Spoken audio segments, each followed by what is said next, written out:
Olá, pessoal.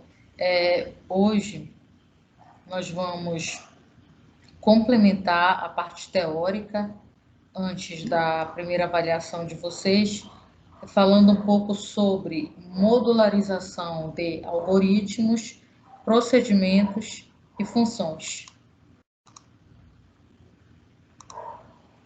Bem, nós vimos que os algoritmos estruturados, eles são desenvolvidos levando em conta alguns princípios básicos. Então, por exemplo, nós precisamos desenvolver o algoritmo em diferentes fases de detalhamento crescente, do geral ao particular. E também nós devemos decompor o algoritmo em módulos funcionais, organizados de preferência em um sistema hierárquico. Tem que haver uma hierarquia. Então, nós vamos formalizar a utilização de módulos nos nossos algoritmos e verificar as vantagens que os mesmos trazem para o entendimento, construção, codificação, teste e reutilização dos mesmos. Então, para facilitar o entendimento, nós vamos utilizar, né, a modularização de algoritmos e a grande maioria das linguagens de programação que são utilizadas, elas têm esta facilidade. Então, você pode chamar de subrotinas, subprogramas, procedimentos, funções, módulos, blocos. Os procedimentos e funções são normalmente definidos antes de serem chamados, antes de serem utilizados pelo que a gente chama de programa principal. Né? Então, nós vamos agora verificar aqui o que são os procedimentos. Então, o procedimento é uma sequência de comandos precedida por uma sequência de declarações que possuem um identificador, que seria o nome do procedimento, certo? E também uma lista de parâmetros, que é opcional, e pode realizar qualquer tipo de processamento que o programador ou analista deseje. Bem, eu vou mostrar aqui para vocês como é que funciona, como seria a cara de um procedimento. Então, olha, você tem aqui o nome do procedimento, início, as declarações, a sequência de passos e o fim do procedimento. Vejam só este exemplo aqui, ó, procedimento troca de inteiros. Aqui, na verdade, você está criando um procedimento para trocar dois valores de posição na memória, não é na tela, é na memória. Nós já fizemos este algoritmo, mas agora nós estamos colocando o mesmo na forma de procedimento, ou seja, se você tiver um outro algoritmo, outro programa qualquer, ele pode chamar esse procedimento ao longo do programa, e aí você não precisa colocar esta subrotina no seu programa principal. O seu programa principal pode acessar esta subrotina. Então, nós já fizemos este algoritmo, né, em aulas anteriores. Então, você tem aqui, ó, procedimento, troca inteiros, inteiro, uma variável auxiliar, e se você, por exemplo, no seu programa principal lê dois números quaisquer, né, então você vai guardar um deles para depois usar essa variável e trocar, né? No 1 recebe no 2 e no 2 vai receber a variável que está guardada lá na variável auxiliar. Bem, um outro comando que a gente vai falar aqui no nosso pseudocódigo é o comando execute. Esse comando, ele é muito importante, porque quando os nossos algoritmos começam a se tornar um pouco maiores e mais complexos, nós sentimos a necessidade de dividi-los em partes menores, que nós vamos chamar o quê? De módulos.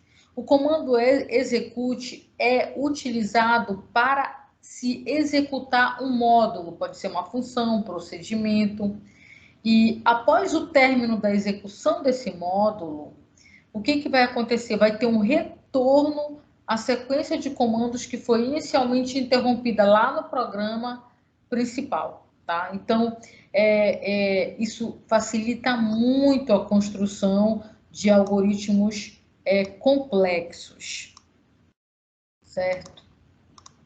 Bem, então, os argumentos, né, desse comando, eles são variáveis, constantes ou valores declarados no algoritmos ou procedimento chamador. Então, a cada argumento no chamador corresponderá a um parâmetro no procedimento chamado, né? Então, você vai ter lá no programa principal que vai chamar e dentro desse procedimento você vai ter um parâmetro. Então, é conveniente que os argumentos e parâmetros apareçam exatamente na mesma ordem, tanto no programa chamador como naquele que vai ser chamado, certo? Então, vamos analisar aqui um exemplo. Olha só. Seja um procedimento troca para trocar dois valores de posição na memória. Nós já estudamos bastante sobre esse tipo de algoritmo. X e Y deixariam de ser variáveis globais e passariam a fazer parte da lista de parâmetros. Então, olha como fica o algoritmo. Por exemplo, digamos, olha aqui o algoritmo da esquerda, né? Então, você tem aqui inteiro A, B, C, D, leia A, B, imprima A, B, execute troca A, B.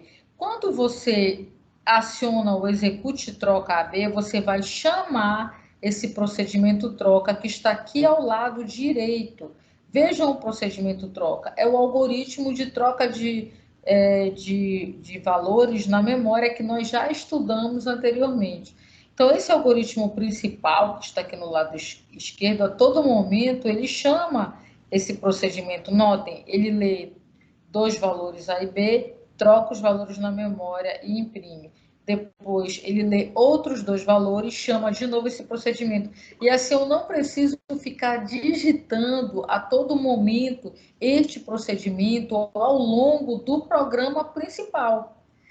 Então, quando você tem programas grandes, muito grandes, complexos, você trabalha com módulos. É isso que analistas trabalham, com módulos, com subprogramas, com subrotinas, dentro de um programa maior, de um programa mais complexo, certo?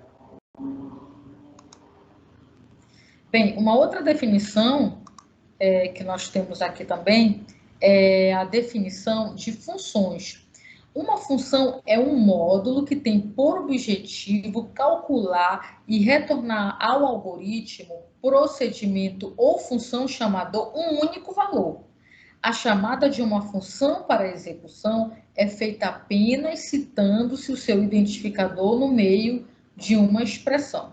Então, vejam aqui o formato da função no pseudocódigo, né? Nome da função, lista dos parâmetros, o tipo dela, qual é o tipo básico dessa função, se é inteiro, real, qual é o tipo dela, né?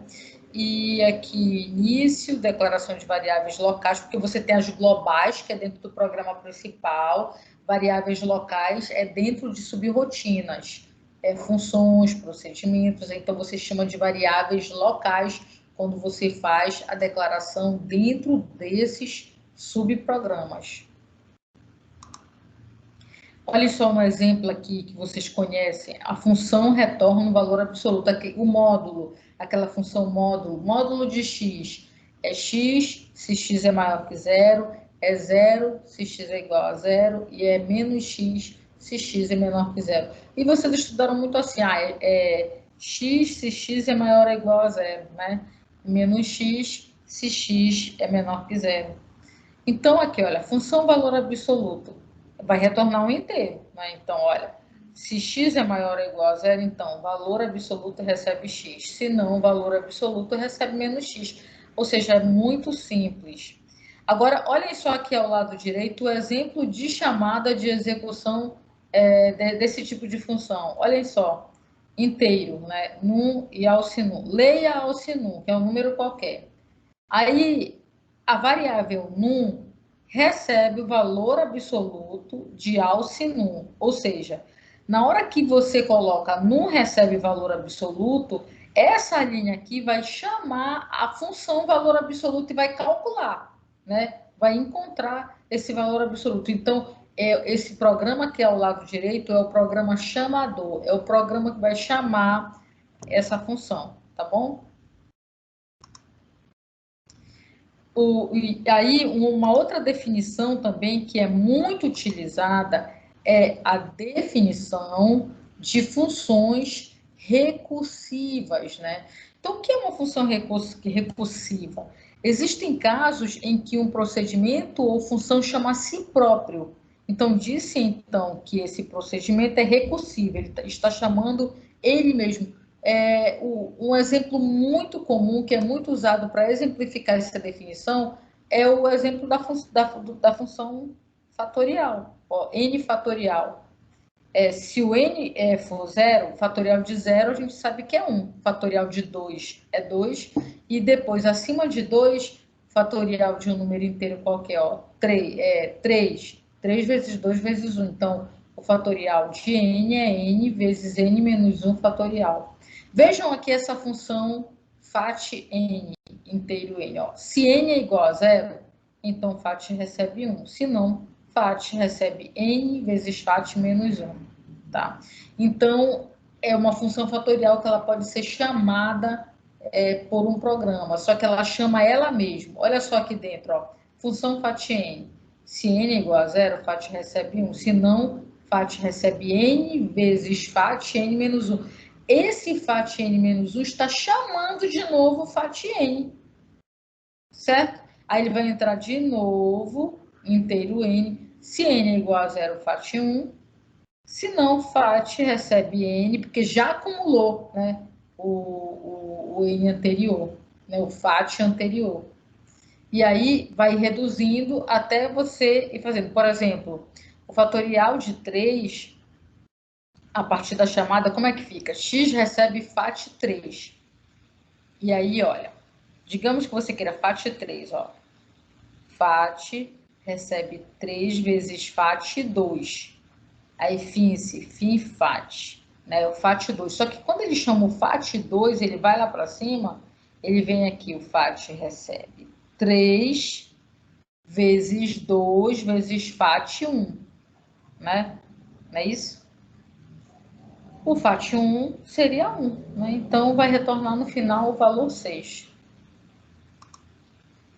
Olha, um exemplo aqui no Visual G, a capacidade de recursividade do Visual G. Aquela para o cálculo do fatorial. Olha só aqui, você tem aqui, da linha 28 a 32, você tem, por exemplo, aqui, olha, o programa, o corpo principal do programa está aqui embaixo, ó. Obter valor, está chamando aqui algum procedimento, escreva, o fatorial de valor é fatorial valor, fim algoritmo. Ou seja, quando você entra aqui obter valor, você vai entrar lá no procedimento obter valor, lá em cima, na linha 9. Então, olha, obter valor, variável x é inteiro. Aí, ó, digite o número, ele vai ler x. Fim do procedimento. Vai ler x, fim do procedimento. Aí, aqui, olha, obter valor. Então, o valor que você vai ler o valor. Aí, na linha 31, o fatorial de valor está chamando aqui no programa principal fatorial valor. Então, você vai entrar aqui na linha 15, que é na função fatorial. Digamos que você coloque V igual a zero. Aí vai perguntar, se V igual a zero, então retorne 1. Então, vai retornar 1 aqui. Se V for 2, vai retornar 2. Se não, vai calcular 2 vezes fatorial, por exemplo, 3. 3 vezes fatorial de 3 menos 1.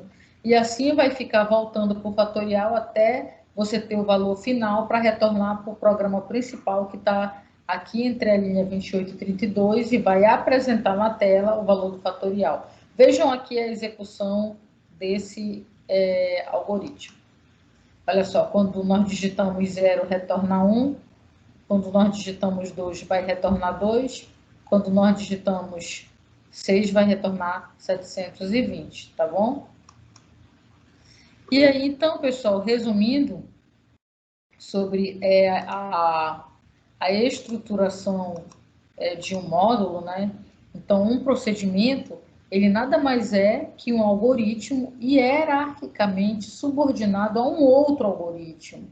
que é comumente chamado de módulo principal, ou programa principal, ou ainda algoritmo principal. Da mesma forma, um procedimento poderá conter outros procedimentos e também funções, todos alinhados. Assim, ao definirmos a fase do nosso algoritmo, no processo de refinamentos sucessivos, se transformarmos as mesmas em procedimentos e os refinamentos de cada procedimento em outros procedimentos, o que nós vamos ter no processo de criação? Nós vamos ter módulos que vão ser hierarquicamente subordinados e nós vamos ter menos erros de lógica, porque nós vamos ter vários módulos onde nós podemos testar cada um de forma individual e o programa ficará realmente muito mais organizado, ok? Então, nós encerramos aqui o assunto da disciplina, revisem a apostila e o capítulo final, que são vários algoritmos sobre pesquisa e ordenação de qualquer tipo de estrutura que vocês queiram trabalhar, tá bom? Então, um abraço a todos e bom estudo.